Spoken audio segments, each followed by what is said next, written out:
Promesse biblique du jour. Bonjour à tous. Retrouvons aujourd'hui des versets qui nous aident à avoir confiance en Dieu. La confiance est un sentiment de sécurité qu'on ressent au sujet de quelqu'un. Avant d'avoir confiance en quelqu'un, il faut connaître cette personne. Avoir une vraie confiance en une personne émane de la connaissance profonde qu'on a de cette personne et de la relation qui nous unit. Ainsi, les versets qui peuvent nous aider à avoir confiance en Dieu ne sont autres que ceux qui nous aident à le connaître davantage. Si tu veux avoir une confiance inébranlable en Dieu, il te faut le connaître, il te faut le rechercher. J'aimerais tout de même vous rappeler que Dieu est insondable.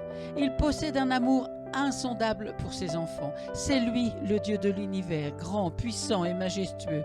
Le connaître et savoir au même moment qu'il est insondable doit encore plus nourrir votre confiance en lui. Ésaïe, chapitre 54, verset 10, il est écrit « Même si les collines venaient à s'ébranler, même si les montagnes venaient à changer de place, l'amour que j'ai pour toi ne changera jamais. Et l'engagement que je prends d'assurer ton bonheur restera inébranlable. C'est moi le Seigneur qui te le dit, moi qui te garde ma tendresse. » Quelle déclaration d'amour, n'est-ce pas? La lecture de ce seul verset suffit pour nous aider à avoir confiance en Dieu, malgré les situations que nous pouvons vivre, qui sont parfois difficiles, mais jamais au-delà de nos forces.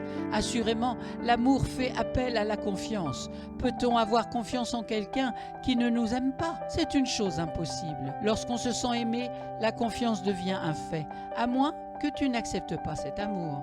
Nous pouvons interpréter ce verset en disant « Même si la vie s'acharne et que tout va à contre-courant, ce que je t'ai dit, ma promesse et ma vision ne changeront pas. » Comment ne pas avoir confiance en Dieu au vu de ce verset? Cet amour décrit peut te paraître lointain parce que tu penses que jusqu'ici, Dieu n'a pas encore réalisé ce miracle que tu attends depuis si longtemps ou que cette situation que tu vis ne change pas. Je prie Dieu afin qu'il t'ouvre les yeux pour compter sur ses bienfaits, ceux dont tu ne t'es jamais rendu compte. Tu t'étonneras de son amour pour toi. Lorsqu'on se laisse aller à l'amour de Dieu, lorsqu'on essaie de contempler sa profondeur, sa largeur, sa longueur et sa hauteur, sans pour autant le saisir, parce qu'il est tellement immense, il est impossible de ne pas avoir confiance en lui. Essaie alors de connaître le Dieu d'amour et ta confiance en lui grandira. Terminons par ce verset dans Romains chapitre 8, versets 38 à 39. « Car j'ai l'assurance que ni la mort, ni la vie, ni les anges, ni les dominations,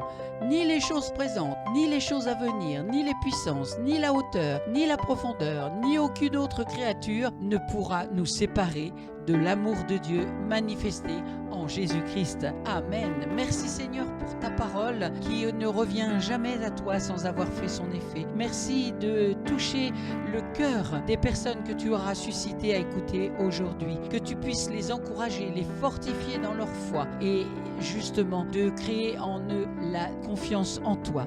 Merci Saint-Esprit pour l'œuvre que tu fais pour la gloire du nom de Jésus. Amen.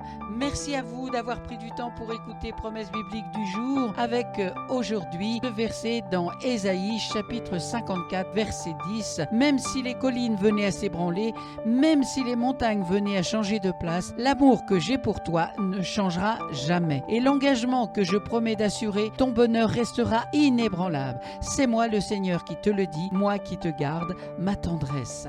À très bientôt.